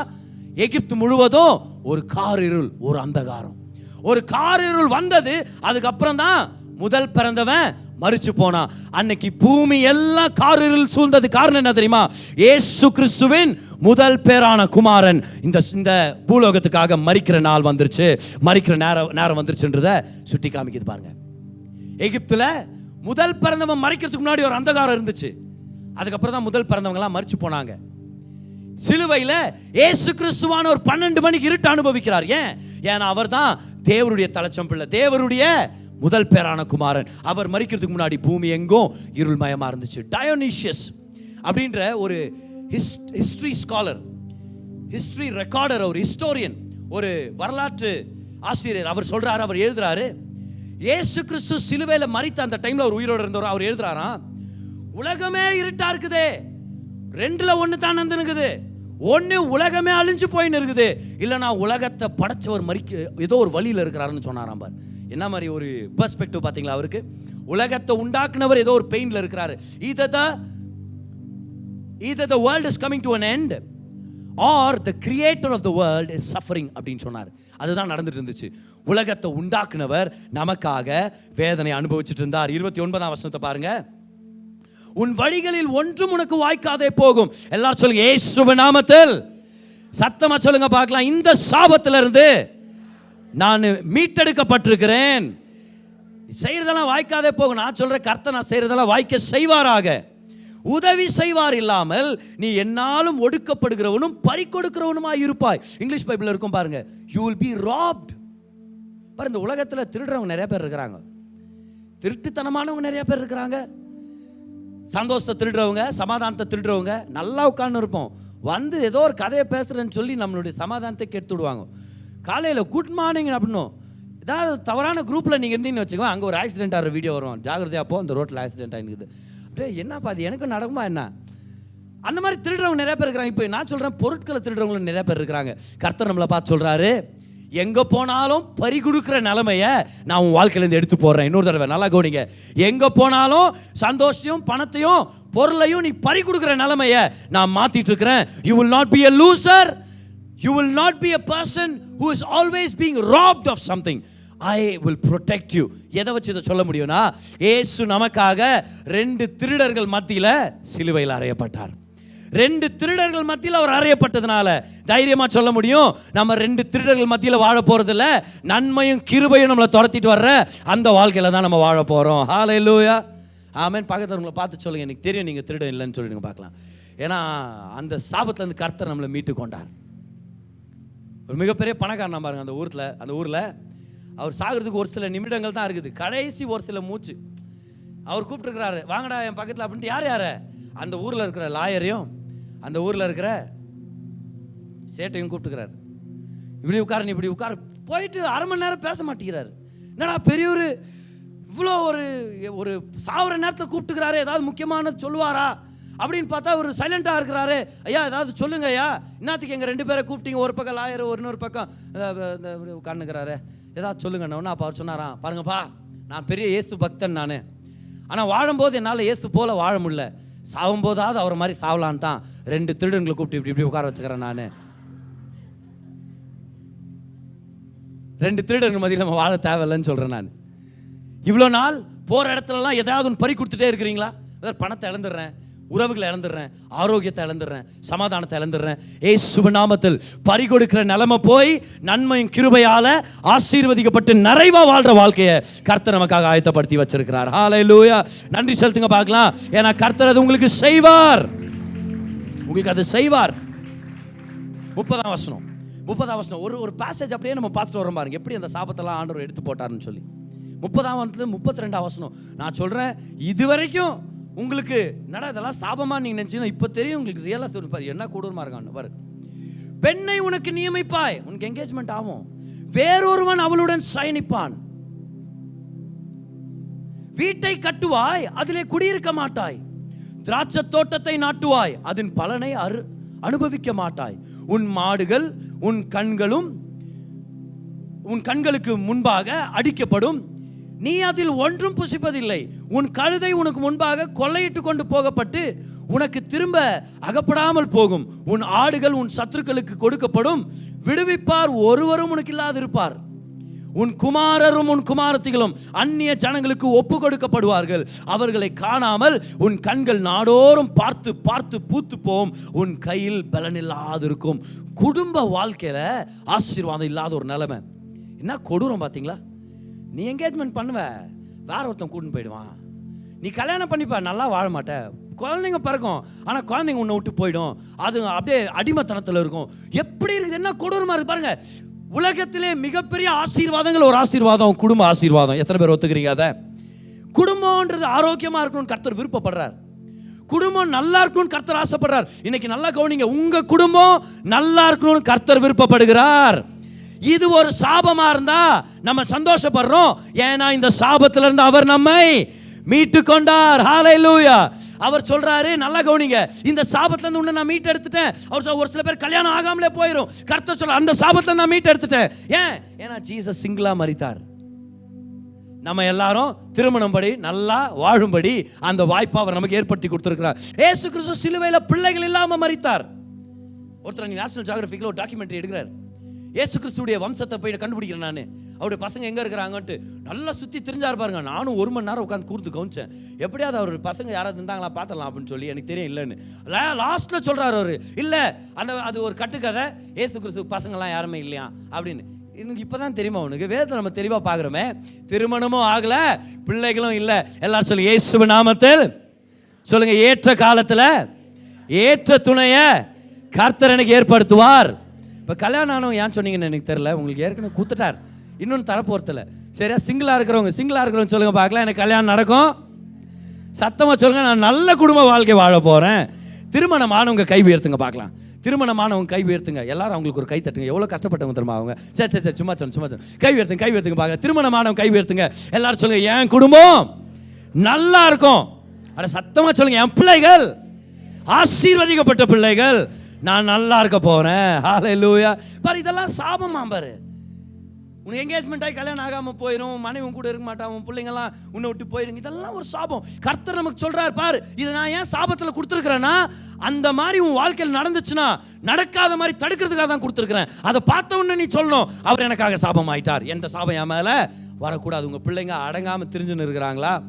நான் சொல்கிறேன் கவனிங்க, ஜெபத்தை மட்டும் விட்டுறாதீங்கன்னு சொல்கிறேன். ஜெபிக்கிற நேரத்தில் வெறும் கூக்குரல்ன்றது மட்டும் இல்லை, ஜெபம்ன்றது பிரச்சனையை பேசுகிற நேரம் இல்லை. ஜெபம்ன்றது வாக்குத்தத்தங்களை பேசுகிற நேரம், தீர்வுகளை பேசுகிற நேரம். என்னன்னு சொல்லணும், ஜெபிக்கும் போது, ஆண்டவரே என் பிள்ளை அடங்காமல் திரினான், ஆனால் உங்கள் வசனத்தில் நான் படிக்கிறேன், என்னுடைய பிள்ளைகள் நல்லா இருப்பாங்க நான் படிக்கிறேன், கர்த்தரால் போதிக்கப்பட்டிருப்பாங்க நான் படிக்கிறேன், என் பிள்ளைகள் வலவான் கையில் இருக்கிற ஒரு அம்பை போல நீங்கள் பயன்படுத்துவீங்க நான் பார்க்குறேன். ஓ ஆண்டவரே, என்னுடைய பிள்ளைகள் ஒலிவ மர கன்றுகள் போல இருப்பாங்க நான் படிக்கிறேன். ஆண்டவரே, என் வாழ்க்கையில் அது நடக்க போகிறதுக்காக நன்றி. உங்கள் பிள்ளைகள் மேலே கை வச்சு ஜெபம் பண்ணுங்கன்னு சொல்கிறேன். ஆமென். ஹல்லேலூயா. சில டைம் கை கொஞ்சம் வேகமாக கூட வைக்கணும் அவங்க மேலே வச்சு, அப்புறம் ஜெபம் பண்ண இயேசுவின் நாமத்தில். But don't give up on the promise. Hallelujah. பாருங்க, ஒரு அருமையான தாயார், அவங்க மகன் ரொம்ப மோசமான வழிக்கெல்லாம் போய் தவறான நண்பர்களோட சேர்ந்து ரவுடிசமில் போய் இறங்கி கேங்ஸ்டராக மாறி ஒரு நாள் ஜெயிலில் பிடிப்பட்டு ஜெயிலில் உட்காந்துக்கிறான். ஆனால் அவங்க அம்மா ரொம்ப நல்ல ஒரு விசுவாசி, கவனிக்கிறாங்க. கர்த்தருடைய வார்த்தை, அவங்க சொன்ன வாக்குத்தத்தம் என்ன தெரியுமா? நானும் என் வீட்டாருமோ என்றால் கர்த்தரையே சேவிப்போம் அப்படின்னு யோசுவா சொன்னார் இல்லையா? அதை இவங்க சொல்லி ஜெபம் பண்ணுவாங்களாம் பார். வாக்குத்தத்தத்தோட ஜெபம் பண்ணுறது தான் விசுவாச ஜெபம்ன்றது ஞாபகம் வச்சுங்க. வார்த்தை சார்ந்து ஜெபிக்கிற ஜெபம்னு சொல்ல வரேன் நான். ஜெபம் பண்ணிட்டே இருக்கிறாங்க. ஜெயிலில் என்ன நடக்குதுன்னா, ஒரு நாள் இந்த பையன் ஜெயிலில் இருக்கிறான் இல்லையா, இவனும் கூட இருக்கிறவனும் டிவி பார்க்கறது சண்டை போட்டு இருந்துக்கிறாங்க. டேய் இல்லைடா அது பார்க்கலாம்டா, இல்லைடா ஸ்போர்ட்ஸ் பார்க்கலாம்டா, அது பார்க்கலாம். 2 பேர் சண்டை போட்டு இருந்துக்கிறாங்க. இவங்க சண்டை போடுற நேரத்தில் உள்ளே வந்திருக்கிறாரு பக்கத்து செல்லேருந்து. அது குறிப்பிட்ட இவங்களுடைய ரிக்ரியேஷன் டைம் போல, இவங்களுடைய ரிலாக்ஸ் ஆகிற டைம் போல இது. அவர் உள்ளே வந்திருக்கிறார். அவர் யாரு? 6'6" பெரிய மனிதன், ஒர்க் அவுட் பண்ணுறவர் பயங்கரமா. அந்த பெரிய மனிதர் உள்ளே வந்தாராம். அவர் வந்து சொன்னாராம், என்னடா சண்டை 2 பேருக்கா? இன்னைக்கு நான் டிசைட் பண்ணுறேன் நீங்கள் டிவியில் என்ன பார்க்குறதுன்ட்டு 2 பேரும் பிடிச்சி உட்கார வச்சாராம் பாரு. அப்படியே பிடிச்சி அமுக்கி உட்காரங்கடா, இங்கே ரிமோட்டை கொடுன்னு அப்படியே திருப்பினே வந்து பாஸ்டர் ஜோல் ஓஸ்டீன் ஒரு பிரசங்கம் பார். அந்த பிரசங்கத்தை போட்டு சொன்னாரா, இன்னைக்கு நம்ம பாஸ்டர் ஜோயில் பார்க்க போகிறோம், எல்லாம் உட்கார. இப்போ 2 பேரும் வேற வழியில் மாட்டிக்கினாங்க கையில். சரியா? டேய் உட்கார, எந்திரிச்சு போக நினச்சானா பாரு இந்த பையன். உட்காரங்க பாரு அப்படின்ட்டு பிரசங்கத்தை கேட்க ஆரம்பிச்சானா. கவனிங்க, பிரசங்கத்தை கேட்க கர்த்தருடைய பிரச்சனை அவனை தொட ஆரம்பிச்சிச்சு. அழ ஆரம்பிச்சானா பாருங்க, அழுதானா பாரு. அந்த பிரசங்கம் முடியும் போது ஏசு கிறிஸ்துவ சொந்த ரட்சகரா ஏத்துக்கிட்டானா. ஜெயிலேருந்து ரிலீஸ் ஆகி அதே சர்ச் தான் அட்டென்ட் பண்ணுகிறான். அந்த பிள்ளை இன்னைக்கு நல்லா இருக்கிறான். யாருடைய ஜெபம்? யாரு விட்டு கொடுக்கல? தன்னுடைய தாய் வாக்குத்தத்தத்தை பிடிச்சாங்க. ஆமென். ஹல்லேலூயா. இந்த சாபத்திலிருந்து அவர் வெளியே கொண்டு வந்துட்டார். ஆமென். எத்தனை பேர் என்ஜாய் பண்ணிட்டு இருக்கிறீங்க இந்த செய்தியை? ஒவ்வொரு சாபத்திலிருந்து அவர் நம்ம வெளியே கொண்டு வந்திருக்கிறார். 35ஆம் வசனத்தை பாருங்க. உன் உள்ளங்கால் தொடங்கி உன் உச்சந்தலை மட்டும் குணமாகாதபடிக்கு கர்த்தர் உன்னை முழங்கால்களிலும் தொடைகளிலும் கொடிய எரிப்பந்த பருக்களினால் வாதிப்பார். நான் பிரதர் இப்படி எல்லாம் இருக்குதே பிரதர், உள்ளங்கால்ல இருந்து உச்சம் தலை வரைக்கும் உனக்கு வியாதி இருக்கும்னா இதோட கொடூரமா இருந்தாங்க. சொல்லுங்க பார்க்கலாம். நோட்டீஸ் பண்ணீங்களா? அதை உள்ளங்கால்ல இருந்து உச்சம் தலை இப்படி சொல்ல, உச்சம் தலையில இருந்து உள்ளங்கால்னு சொல்ல, உள்ளங்கால்ல இருந்து உச்சம் தலை அப்படின்னா அர்த்தம் சாபம் எங்க இருந்து வருது? கீழ இருந்து வருது. எத்தனை பேரால பார்க்க முடியுது? அதை கீழ இருந்து வந்து சரீரத்தை நிரப்புது. ஆனா நம்ம படிக்கிறோமே நீதிமொழிகள் 10வது அதிகாரம் அதோடைய 6ஆம் வசனத்தை படிக்கிறோம். நீதிமானுடைய சிரசின் மேல ஆசீர்வாதம் தங்கி இருக்கும். சாபம்னா கால்ல இருந்து ஏறி மேல வரதான், ஆனா ஆசீர்வாதம்னா மேல இருந்து இறங்கி சரீரம் ஃபுல்லா நிரப்புதான். அப்படின்னு அர்த்தம் சாபம்ன்றது கர்த்தர் இடத்துல இருந்து இல்ல, ஆனா ஆசீர்வாதம்ன்றது கர்த்தர் இடத்துல இருந்து வருகிறது. அதனால தான் தலையில இருந்து அது அப்படியே ஃப்ளோ ஆகுது நம்ம சரீரத்துல பார்க்குறோம் நம்ம. ஆனால் என்ன கொடூரம் பார்த்தீங்களா? உச்சம் தலையிலேருந்து உள்ளம் கால் வரைக்கும், சாரி நான் கூட ராங்கா சொல்லிட்டேன், உள்ளங்காலில் இருந்து உச்சம் தலை வரைக்கும் பிரச்சனை அதிகமாக இருக்குமா? நமக்கெல்லாம் ஞாபகம் இருக்குது. உள்ளங்காலில் இருந்து உச்சம் தலை வரைக்கும் இயேசு கிறிஸ்து நமக்காக பாதிக்கப்பட்டார். அவருடைய கால்கள் நமக்காக ஆணி பாய்ந்த கால்களாக மாறினது சிலுவையில். நமக்காக அவர் ஏற்றுக்கொண்டார். எப்படி அடிப்பாங்களாம் தெரியுமா? அந்த ஆணியை 2 காலும் ஒன்னோட ஒன்று மேலே ஒன்று வச்சு கீழே ஒரு சின்ன பலகையுடைய துண்டு ஒன்று வச்சு விட்டுருவாங்களாம். அது மேலே தான் ஆணி அடிப்பாங்களாம். எதுக்காக தெரியுமா? கால் ஊன்றி மேலே வந்தால் தான் மூச்சு விட முடியும் சிலுவையில். ஸோ கை இப்படி உயர்த்தி நிற்கும் போது காற்று உள்ளே எடுக்க முடியும். ஆனால் லங்ஸு கீழே டயஃப்ரம் இருக்கு இல்லையா? டயஃப்ரம் வந்து மூச்சு வெளியே விட முடியாது. அப்போ என்ன பண்ணும்? கால் ஊன்றி மேலே வரணும் பாருங்க, மேலே வந்து மூச்சு விடணும். சிலுவையில் ஜனங்க மறிச்சு போகிறது ரத்தத்தை இறக்குறதுனாலையோ இல்லைனா வேதனை நிமித்தம் இல்லை. சிலுவையில் ஏன் அப்படி சிலுவையை டிசைன் பண்ணியிருக்கிறாங்கன்னா மூச்சு திணறி ஒரு மனுஷன் சாகணும் அப்படின்றதுக்காக. நமக்காக உள்ளங்கால் அடி வாங்கிட்டார். நான் சொல்றேன், நீங்க போற இடம்லாம் கர்த்தர் உங்களுக்கு ஆசீர்வாத பூமியாக மாற்றுவார். நீங்க கால் வைக்கிற பூமியெல்லாம் தயவு பூமியாக மாறும். காலியா இருக்கும் அந்த கடை, நீங்க போய் ஷாப்பிங் பண்ண ஆரம்பிங்க, பல கஸ்டமர்ஸ் வருவாங்க. காலியா இருக்கும் அந்த ஹோட்டல், நீங்க போய் சாப்பிட ஆரம்பிக்கிறீங்க, டக்கு டக்கு டக்குன்னு ரொம்ப ஆரம்பிக்கிறீங்க இருப்பாங்க. எத்தனை பேர் அதை உணர்ந்திருக்கிறீங்க? பல தடவை அதை உணர்ந்திருக்கிறேன் பாருங்க நான். ஏன்? இதுதான் கர்த்தருடைய தயவு. அவருடைய கால்கள் ஆணி பாய்ந்த கால்களா மாறினதுனால என்னுடைய கால்கள் தயவு நிறைந்த கால்களா இருக்குது. கர்த்தர் சொல்றார், how beautiful are the feet of the one who carries the good news. சுவிசேஷம் பிரசங்கம் பண்ணக்கூடிய கால்கள் எவ்வளோ அருமையாக இருக்குதுன்னு சொல்கிறார். ஏன்? அவர் நமக்காக ஆணி அடிக்கப்பட்ட நிலையை அனுபவிச்சார்னு சொல்கிறேன். உள்ளங்காலில் இருந்து உச்சம் தலை வரைக்கும் அவருடைய தலையில் முட்கிரீடம் சூடப்பட்டதுன்றது நம்ம ஞாபகம் வச்சுக்கிறோம். முட்கிரீடம் அந்த குறிப்பிட்ட வனாந்திரத்தில் இருக்கிற அந்த முள் கிட்டத்தட்ட நல்லா கவனிங்க, பல இன்ச்சஸ் லாங்காக இருக்குமா பாருங்க. ஒரு 3-4 இன்ச் அளவுக்கு பெரிய பெரிய ஆணி ஒரு முள்ளா இருக்குமா. இந்த முட்களை வச்சுட்டு அதை யாராவது ஒருத்தன் போட்டு அடிப்பானா பாருங்க. ஆக்சுவலாக இதெல்லாம் மூவியில் காமிக்கல. அந்த முட்கிரீடத்தை செஞ்சு தலை மேலே வச்சு ஒரு கட்டை எடுத்து அடிப்பாங்களாம் தலை மேலே. அது ஆழமாக பதியணும். ஏன்னா அவங்கள பொறுத்த வரைக்கும் இவன் ஒரு மோசமான கொடூரமான ஒரு தீவிரவாதி இல்லை குற்றவாளி. இது அத்தனை இயேசு நமக்காக ஏற்றுக்கொண்டார். இன்னைக்கு மனதளவில் பிரதர் தூக்கம் வரல பிரதர், கன்ஃபியூஷன் பிரதர், பயம் பிரதர், இந்த எண்ணம், இந்த குற்ற உணர்ச்சி என்னை குத்திட்டு இருக்குது, என்னை தூங்க விட மாட்டேங்குது, என்னை வாழ விட மாட்டேங்குது. இயேசு கிறிஸ்து சொல்லிட்டு இருக்கிறாரு, உனக்காக என் சிரசின் மேல இந்த முட்கிரீடத்தை நான் சுமந்தேன், நீ எனக்காக மகிமையின் கிரீடத்தை தான் சுமந்து நீ வாழணும். என்னுடைய தயவு மேல இருக்குது, என் கிருபையும் மேல இருக்குது. வசனத்தை நம்ம படிக்கிறோம், அவருடைய தயவு தான் நம்மளுடைய கிரீடமா இருக்குது, அவருடைய ஞானம் நம்மளுக்கு கிரீடமா இருக்குதுன்னு நம்ம வசனத்தை நம்ம படிக்கிறோம். உள்ளங்காலில் இருந்து உச்சம் தலை வரைக்கும் அவர் நமக்காக வாதிக்கப்பட்டார். அதனால அந்த சாபத்துல இருந்தும் நம்ம மீட்டெடுக்கப்பட்டிருக்கிறோம். ஹல்லேலூயா. 38ஆம் வசனம் பாருங்க, 28-38. மிகுந்த விதையை வயலுக்கு கொண்டு போவாய், கொஞ்சம் அறுப்பாய், வெட்டுக்கிளி அதை பட்சித்து போடும். பாத்தீங்களா, இது வேலையை பத்தி, வேலை ரிலேட்டடான சாபத்தை பத்தி இது. அடுத்தது பாருங்க, திராட்சை தோட்டங்களை நாட்டி பயிரிடுவாய், ஆனாலும் நீ திராட்சை ரசம் குடிப்பதும் இல்லை, திராட்சை பழங்கள் சேர்ப்பதும் இல்லை, பூச்சி அதை தின்று போடும். ஒலிவ மரங்கள் உன் எல்லைகளில் எங்கும் இருக்கும், ஆனாலும் அதன் எண்ணெயை நீ பூசிக்கொள்வதில்லை, உன் ஒலிவ மரத்தின் பிஞ்சுகள் உதிர்ந்து போகும். நல்லா கவனிங்க, உன் கையின் பிரயாசம் சபிக்கப்பட்டிருக்கும்னு சொல்லி கர்த்தர் சொல்றார். நம்ம சொல்றோம் இந்த சாபத்தை அவர் ஏற்றுக்கொண்டார்னு, ஏன்னா அவருடைய கைகளில் ஆணி பாய்ந்ததுனால நம்மளுடைய கையில் இருக்கிற அந்த கிரியையின் சாபத்தை கர்த்தர் எடுத்து போட்டாரு. இன்னைக்கு கை வச்சு செய்யறது எல்லாத்தையும் கர்த்தர் வாய்க்க செய்ய வல்லவராக இருக்கிறார். நீ கை வச்சு செய்யறதெல்லாம் நாசமா போகும்னு இருக்கிற சாபத்தை எடுத்துட்டு நீ கை வச்சாலே அதை வாய்க்க செய்யற அப்படின்னு சொல்லி கர்த்தர் சொல்றாருனா, அப்போ நம்ம அத்தனை பேரும் நல்லா உழைக்கலாம், நல்லா சம்பாதிக்கலாம், நல்லா கர்த்தருக்கு கொடுக்கலாம், குடும்பத்தை பார்த்துக்கலாம். இந்த தேசங்களுக்கு கடன் கொடுக்கிறவனா அவர் மாத்துவேன்னு சொன்ன வாக்குத்தத்தம் நிறைவேற எல்லா வாய்ப்புமே இருக்குது. ஏன்னா அவர் நமக்காக ஏற்றுக்கொண்டார். பாருங்க, ஆணி அடிக்கும் போது கொஞ்சம் அஜாக்கிரதையா அடிச்சிட்டாங்கன்னா ஏதாவது ஒரு நரம்புல போய் அது பதிஞ்சிருச்சுன்னா சிலுவையிலே பக்கவாதம் வந்துடும், சீக்கிரமா மறிச்சு போயிடுவானா. அதனால என்ன பண்ணுவாங்களா, அந்த குற்றவாளி அடிக்கும் போது ரொம்ப ஜாக்கிரதையா அடிப்பாங்களா, சீக்கிரமா செத்து போயிடக்கூடாது, ரொம்ப நேரம் இருந்து கஷ்டப்பட்டு சாவணும் அப்படின்வாங்களாம். பார், அவ்வளோ வேதனை அவர் அனுபவிச்சார் சிலுவையில் நமக்காக. அந்த ஆணி பாய்ந்த கரங்கள். அதனால தான் குறி பார்க்குறவங்கள்ட்ட நம்ம போகிறதில்ல, குறி சொல்கிறவங்கள்ட்ட நம்ம போகிறதில்ல. அதனால தான் ஜோசியக்காரங்கள்ட்ட நம்ம போகிறதில்ல. உன் கையை காட்டு, உன் எதிர்காலத்தை சொல்கிறேன். நான் சொல்கிறேன், நீ என் கை என்னத்தை பார்க்குற, அவர் கையை பாரு, அங்கே தான் என் எதிர்காலம் எழுதப்பட்டிருக்குது. எனக்காக ஆணி பாய்ந்த கரங்கள், அந்த கரத்தில் பார்க்குறேன் நான் நல்லா இருக்க போகிறேன் அப்படின்னு சொல்லி, என் குடும்பம் நல்லா இருக்கும்ன்றது அங்கே நான் பார்க்குறேன். அதனால தான் சொல்கிறோம், நம்ம கையின் பிரயாசத்தை நம்பி நம்ம வாழ்றதில்ல, கையை உயர்த்துறோம். ஆராதனை நேரத்தில் என் கையை உயர்த்துறோம். ஆண்டவரே, என் கையின் பிரயாசம் இல்லை, நான் உங்களை உயர்த்துறேன், நான் உங்களை மகிமைப்படுத்துறேன். It's all about you Lord. It's all about you Lord. Footballers goal score பண்ண உடனே அதிகபட்சமாக என்ன பண்ணுவாங்க தெரியுமா, கை உயர்த்திட்டு ஓடுறாங்க. காரணம் என்னது? most of them are declaring, God, it's all about you. கர்த்தர் இதை செய்திருக்கிறார், தேவன் இதை செய்திருக்கிறார், என் கர்த்தர் இதை செய்கிறார். அதனால தான் ஆராதனை நேரத்தில் கை உயர்த்துறதுக்கு கூச்சப்படாதீங்க, வெக்கப்படாதீங்க. நான் சொல்கிறேன், நல்லா கவனிங்க, நல்லா பாடுங்க, நல்லா முழங்கால் படிக்கிற நேரத்தில் முழங்கால் படிடுங்க, கை உயர்த்துற நேரத்தில் கை உயர்த்துங்க.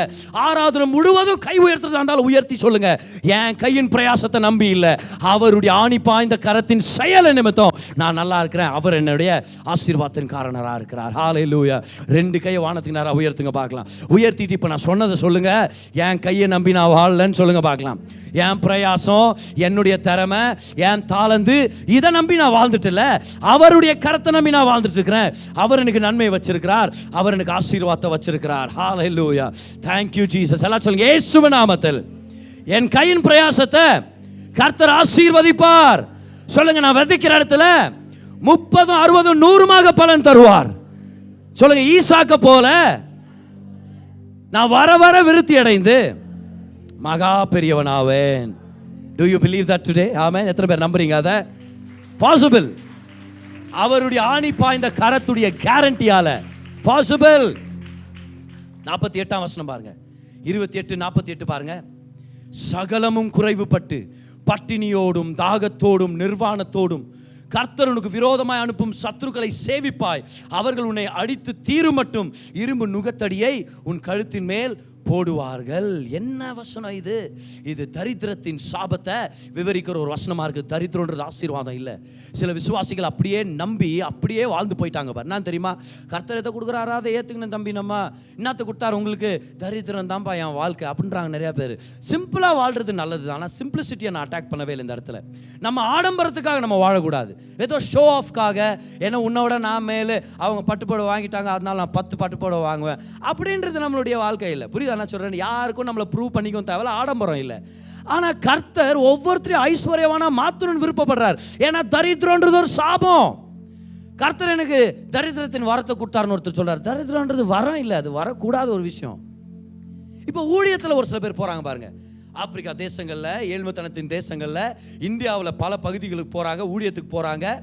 ஸ்லம் பகுதிகளில், ஃபாரஸ்ட் ஏரியாஸ்ல, அங்கெல்லாம் சோஃபா இருக்கும், ஏசி இருக்கும்னாலாம் சொல்ல முடியாது. ஊழியத்துக்காக என்ன குறைபாடாக இருந்தாலும் சுவிசேஷத்தை பிரசங்கம் பண்ணிட்டு வர்றாங்க.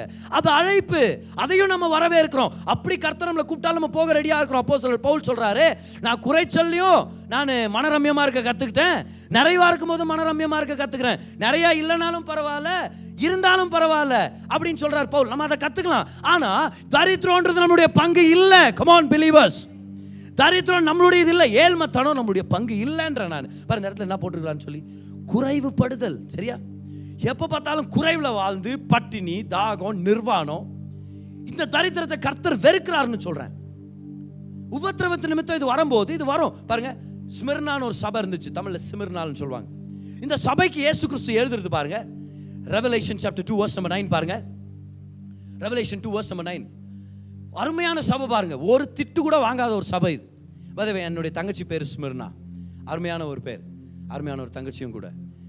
உன் கிரியைகளையும் உன் உபத்திரவத்தையும் நீ ஐஸ்வர்யம் உள்ளவனாய் இருந்தும் உனக்கு இருக்கிற தரித்திரத்தையும் தங்களை யூதர் என்று சொல்லியும் யூதராயிராமல் சாத்தானுடைய கூட்டமாய் இருக்கிறவர்கள் செய்யும் தூஷணத்தையும் அறிந்திருக்கிறேன். அந்த சபையை பார்த்து சொல்றாரு, உன்கிட்ட இருக்கிற தரித்திரத்தை நான் பார்க்குறேன். ஏன்னா உபத்திரவத்து நிமித்தம் உனக்கு நிறைய குறைவு இருக்குது. ஆனால் ஆக்சுவலாக நீ தரித்திரம் இல்லை, நீ யாரு? ஐஸ்வர்யம் உள்ளவன். கர்த்தரை ஞாபகப்படுத்துறார். I see your poverty but you are rich. நீங்க ஒவ்வொருத்தரை பார்த்து கர்த்தர் சொல்றாரு, ஏதோ ஒரு குறிப்பிட்ட காலத்துக்கு ஏதோ ஒரு நேரத்தில் ஒரு கஷ்டத்தில் நீ இருக்கிற. கர்த்தர் சொல்றாரு, உன் தரித்திரத்தை நான் பார்க்குறேன், ஆனால் நீ ஐஸ்வர்யவானன் மறந்துடாதன்னு கர்த்தர் சொல்லிட்டு இருக்கிறார். 2 கொரிந்தியர் 8:9 பாருங்க, எப்படி அவர் தரித்திரத்தை ஏற்றுக்கொண்டு நம்ம ஐஸ்வர்யவான்களை மாற்றிருக்கிறாருன்னு பாருங்க. 2 Corinthians chapter 8:9 பாருங்க. நம்முடைய கர்த்தராகிய இயேசு கிறிஸ்துவின் கிருபையை அறிந்திருக்கிறீர்களே, அவர் ஐஸ்வர்யம் உள்ளவராயிருந்தும் நீங்கள் அவருடைய தரித்திரத்தினாலே ஐஸ்வர்யவான்கள் ஆகும்படிக்கு உங்கள் நிமித்தம் தரித்திரரானாரே. கை உயர்த்துங்க, எல்லாம் சொல்லுங்க, தரித்திரம்ன்றது ஒரு சாபம், அதை நான் வெறுக்கிறேன். சரியா? நல்ல கை உயர்த்தி. ஒரு சில பேர் மனம் திருமணமா இருக்குது பாருங்க. தரித்திரம் வரோன்னு நினைச்சுன்னு உட்கார்ந்துன்னு, கடன் பிரச்சனை கர்த்தர் கொடுத்த பாரம் நினைச்சுன்னு, வியாதி கர்த்தர் கொடுத்த ஆசீர்வாதம் நினைச்சுன்னு வியாதி எல்லாத்தையும் சுமந்துட்டு இருக்காதீங்க. கை உயர்த்தி சொல்லுங்க, தரித்திரம் என்னுடைய சத்ரு. சொல்லுங்க, தரித்திரத்தை நான் வெறுக்கிறேன், தரித்திரம்ன்ற சாபத்தை நான் வெறுக்கிறேன். சொல்லுங்க, அவர் எனக்காக தரித்திரரானார், அவர் நிமித்தம் ஐஸ்வர்யவான் ஆகப்பட்டிருக்கிறேன். நான் கர்த்தரன் ஐஸ்வர்யவானா மாற்றி இருக்கிறார் இயேசுவின் நாமத்தில். சிலுவையின் நிமித்தம் தரித்திரம் நம்முடைய பங்கு இல்லை, கர்த்தர் அதிலிருந்து மீட்டெடுத்திருக்கிறார். ஹல்லேலூயா. கர்த்தருக்கு நன்றி செலுத்துங்க. பார்க்கலாம். எஸ், இப்போ என்ன பார்த்துட்டு இருக்கிறோம் இதுல இருந்து? நம்ம அவர் நமக்காக சாபம் ஆயிட்டார். இனி ஒரு சாபத்துக்கு நம்ம மேல இடம் இல்லை. அத்தனையும் கர்த்தர் ஏற்றுக்கொண்டார். நமக்காக எல்லாவற்றையும் ஏற்றுக்கொண்டு நமக்காக மரித்தார். ஃபைனலாக லா என்ன சொல்ல வருது பாருங்க. 68ஆம் வசனத்தில், இனி காணாதிருப்பா என்று நான் உனக்கு சொன்ன வழியாய் கர்த்தர் உன்னை கப்பல்களிலே எகிப்திற்கு திரும்பி கொண்டு போக பண்ணுவார். அங்கே உங்கள் சத்துருக்களுக்கு வேலைக்காரராகவும் வேலைக்காரிகளாக விற்கப்படுவீர்கள், உங்களை கொள்வாரும் இல்லாதிருப்பார்கள். இதை விட கொடூரமான நிலைமை தான் இருக்குதா? உங்கள் ஊரை விட்டு உங்களை கடத்தின்னு போய் உங்களை விற்பாங்க, ஆனால் அவங்கள வாங்கிறதுக்கு யாரும் வரமாட்டாங்க. எப்படி இருக்குது பாருது? ஃபைனல் ஆன்சர் என்னது? So what's the answer? என்ன பிரதர் பதில் இது எல்லாத்துக்குமே? ஒருத்தன் கடத்தப்பட்டு அடிமையாக விற்கப்படுறான். என்ன ஒரே ஒரு வழி என்னது? யாராவது ஒருத்தர் அவனை பணம் கொடுத்து வாங்கி அவனை விடுதலையாக்கணும். பணம் கொடுத்து வாங்கி அடிமையா மாத்திரக்கூடாது. போத்திபார் மாதிரி பணம் கொடுத்து வாங்கி கிரயத்தை கட்டி வாங்கி விடுதலையாக்கணும். எல்லாவற்றுக்கும் பதில் இப்ப கிடைச்சிச்சா? முழு நியாயப்பிரமாணத்துடைய பிரச்சனை என்னது? நீ கடத்தப்பட்டு போய் விற்கப்படுவ, ஆனா உன்னை யாரும் வாங்க மாட்டாங்க. அப்போ வாங்கப்படாத கைதிகளை என்ன பண்ணுவாங்க? அடிமைகள் என்ன பண்ணுவாங்க? கொன்னு போட்டுருவாங்க. யாரும் அந்த அடிமையை வாங்கலைன்னா கொன்றுவாங்க. அங்கே நீ இருந்து என்னடா லாபம்னு சொல்லி. ஸோ கர்த்தர் நம்மளை பார்த்து சொல்றாரு, நியாயப்பிரமாணத்துடைய அல்டிமேட் சம்மரியே இதுதான். நீ விற்கப்படுவ, ஆனால் நீ வாங்குறதுக்கு ஒருத்தரும் ஒன்று இருக்க மாட்டாங்க. நியாயப்பிரமாணத்தை நிறைவேற்றின இயேசு கிறிஸ்து நம்மளை பார்த்து சொல்றாரு, யாரும் உன்னை வாங்கல, ஏன்னா யாருக்கிட்ட அந்த அளவுக்கு விலை இல்லை, உன் வேல்யூ அவ்வளோ அதிகம். அதனால நானே இறங்கி வர்றேன், என் ரத்தத்தை சிந்துறேன், என் உயிரை கொடுத்து உன்னை நான் வாங்குறேன். இனி யாரும் உன்னை விற்க முடியாது, இனி யாரும் உன்னை அடிமையாக்க முடியாது. நான் உன்னை வாங்கிட்டேன். எல்லாரும் சொல்லுங்க பார்க்கலாம், ரிடெம்ஷன். சத்தமா சொல்லுங்க, மீட்பு. நியாயப்பிரமாணத்துடைய பதில் என்னது? மீட்பு. சொல்லுங்க பார்க்கலாம் சத்தமா. நியாயப்பிரமாணத்துடைய பதில் என்னது? மீட்பு. அத்தனை நியாயப்பிரமாணத்து ஒவ்வொரு கட்டளைகளுக்கும் பிரமாணங்களுக்கும் நியமங்களுக்கும் சாபங்களுக்கும் கர்த்தர் கொடுத்த ஒரே பதில் தெரியுமா? மீட்பு. நான் வர்றேன், நான் வாங்கிக்கிறேன், என் ரத்தத்தை கொடுத்தேன், நான் வாங்கிக்கிறேன். இனி யாரும் என் பிள்ளைய விற்க முடியாதுன்னு சொல்லி கர்த்தர் நம்மளை மீட்டெடுத்திருக்கிறார். கலாத்தியர் 3:13 திரும்பி வரலாமா? மரத்திலே தூக்கப்பட்ட எவனும், இன்னைக்கு நமக்காக மரத்திலே தூக்கப்பட்ட இயேசு கிறிஸ்துவை பார்த்தோம், எப்படி சாபத்தை ஏற்றுக்கொண்டார்னு சொல்லி பார்த்தோம் பாருங்க.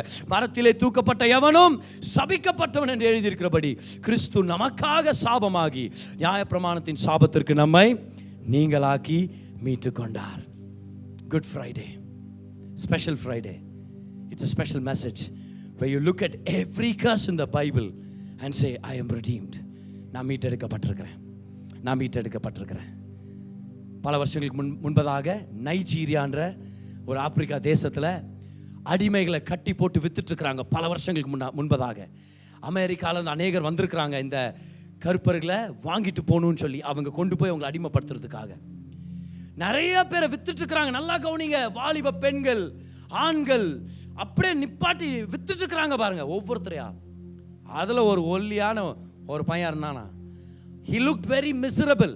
நான் இப்படி நோஞ்சானா இருக்கிறானே, இவனை வாங்கி யார் என்ன வேலை இவன்ட்ட வாங்க முடியும்ட்டு ஒருத்தர் சிரிச்சாராம் பாரு கீழே இருந்து. ஹேய், இவனை வாங்கி என்னடா வேலை வாங்க முடியும் அப்படின்ட்டு, இவனுக்கெல்லாம் நான் தங்க காசு வெள்ளி காசு எல்லாம் ஒன்றும் தர முடியாது, என்கிட்ட ஒரு கட்டு புயலுக்குது, அந்த புயலை குத்தனா இந்த பயலை குத்துறேனுக்கு.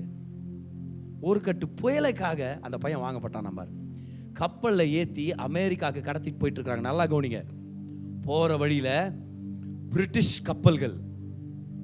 கப்பல்கள் வந்து அந்த கப்பலை எதிர்த்து நின்று, அடிமைகளெல்லாம் நீங்கள் கூட்டின்னு போகிற மாதிரி இல்லை, எல்லாரையும் இப்போவே விடுதலை ஆக்குன்னு சொல்லி கப்பலை பிடிச்சி அடிமைகளெல்லாம் இவங்க கூட்டிகிட்டு போய் லண்டனில் போய் எல்லா அடிமைகளையும் நல்ல நல்ல ஆசிரமங்களை விடுதலை ஆக்கி விட்டாங்களாம். பாருங்கள், நல்ல நல்ல மிஷனரிங்கள்ட்ட விட்டாங்களாம். பல வருஷங்களுக்கு அப்புறம் லண்டனில் இருக்கிற சென்ட் பால்ஸ் கத்தீட்ரல்ல நைஜீரியா தேசத்துடைய முதல் பிஷப் அப்படின்னு ஆர்டினேஷன் வாங்கிட்டு இருந்தார் ஒரு தம்பி. அவர் பேர் சாமுவேல் க்ராதர். அவர் யாரு? அவர் தான் பல வருஷங்களுக்கு முன்பதாக ஒரு கட்டு புயலுக்காக விற்கப்பட்ட ஒரு அடிமை. கர்த்தர் அவருடைய வாழ்க்கையை மாற்றி நைஜீரியாவுடைய நம்பர் 1 பிஷப்பாக, முதல் பிஷப்பாக அவர் ஆர்டைன் பண்ணப்பட்டார். அவருடைய வாழ்க்கை இன்ன வரைக்கும் ஞாபகப்படுத்தி இருக்கிறாங்க. அவருடைய வாழ்க்கையை நினைக்கும் போது எனக்கு சிலுவை தான் ஞாபகம் வருது. எப்படி நம்ம எல்லாரும் பாவத்தின் சாபத்தின் கட்டுகளில் அகப்பட்டு கடத்தப்பட்டோம் மரணத்துக்கு நேராக. ஆனால் கர்த்தர் குறுக்கால வந்தார். ஹல்லேலூயா. பிரிட்டிஷ் கப்பல் நடுவில் வந்த மாதிரி ஏசு குறுக்கால வந்து சொன்னார், நான் பணத்தை கட்டுறேன், நான் விடுதலை ஆக்குறேன்னு சொல்லி நம்மளை கூப்பிட்டு அடிமை ஆக்காம நம்மளை கூப்பிட்டு குமாரர்களாகவும் குமாரத்திகளாகவும் மாற்றி ஒன்னுத்துக்கும் உதவாம ஒரு கட்டு புயலுக்கு விற்கப்படுகிற நம்மளை எடுத்து கர்த்தர் தேவனுடைய ராஜ்யத்தை கட்டும்படி ஏற்படுத்தி இருக்கிறார்னா அவருடைய கிருபை மகா பெரிய கிருபை, அவருடைய தயவு மகா பெரிய தயவு. அத்தனை பேர் நல்லா கரங்களை தட்டி அவருக்கு நன்றி செலுத்தலாமா? Come on, எல்லாருமே, everyone in this hall, come on, lift up your voices and say thank you Jesus, thank you Lord, thank you Lord. என் சாபங்களை நீர் ஏற்றுக்கொண்டீர். ஓ, விடுதலை ஆக்குனதுக்காக நன்றி, மீட்டு கொண்டதுக்காக நன்றி, உமக்காக சொந்தமாக்கி கொண்டதுக்காக நன்றி. நன்றி செலுத்துகிறோம் ஆண்டவரே. ஹல்லேலூயா. என்ன ஒரு அருமையான வார்த்தை. தேவன் தம்முடைய ஜனங்களுக்கு சுகத்தை கொடுக்கும்படி, செழிப்பை கொண்டு வரும்படி, சமாதானத்தை கொடுக்கும்படி அவருடைய பிரசங்கிக்கப்பட்ட வார்த்தையை பயன்படுத்துறார். இந்த பிரசங்கம் உங்களுக்கு ஒரு தீர்க்க தரிசனமான வார்த்தையை கொண்டு வந்திருக்கோம் அப்படின்னு சொல்லி நான் நம்புறேன். உங்களுடைய தேவைக்கேற்ற மாதிரி கர்த்தர் உங்களோட பேசியிருப்பார், உங்களை பலப்படுத்தி இருப்பார். நம்ம ஜெபிக்க போறோம். அதுக்கு முன்னாடி இந்த விஷயங்களை ஞாபகம் வச்சுங்க. தேவன் நல்லவர், அவர் உங்க மேல கிருபையா இருக்கிறார். நீங்க நல்லா இருக்கணும்னு சொல்லி அவர் விருப்பப்படுறார். உங்க வாழ்க்கையில நடக்கிற சகல காரியங்களையும் நன்மைக்கு எதுவாக அவர் திருப்பிட்டு இருக்கிறார். வாங்க ஜெபிக்கலாம். பிதாவே, உங்க தயவுக்காக நன்றி செலுத்துறோம். இந்த செய்தியை கேட்ட உங்க பிள்ளையை நீங்க தொடுங்க, ஆசீர்வதிங்க, நன்மையால நிரப்புங்க, பலத்தால நிரப்புங்க. அவங்களுக்கு என்ன தேவை இருக்குதுன்னு உங்களுக்கு தெரியும் ஆண்டவரே. மகிமையின் ஐஸ்வர்யத்தின்படி அந்த தேவைகளை சந்திங்க. குடும்பங்களை ஆசீர்வதிங்க, வழி நடத்துங்க, தொழில் ஆசீர்வதிங்க. ஒரு நன்மையிலும் குறைபடாதபடிக்கு நிறைவான ஆசீர்வாதங்களால் நிரப்புங்க. இன்னும் பல நன்மையான காரியங்களை செய்வீங்கன்னு எதிர்பார்க்கிறோம். பலப்படுத்துங்க. இயேசுவின் நாமத்தில் ஜெபிக்கிறோம் பிதாவே. ஆமென், ஆமென்.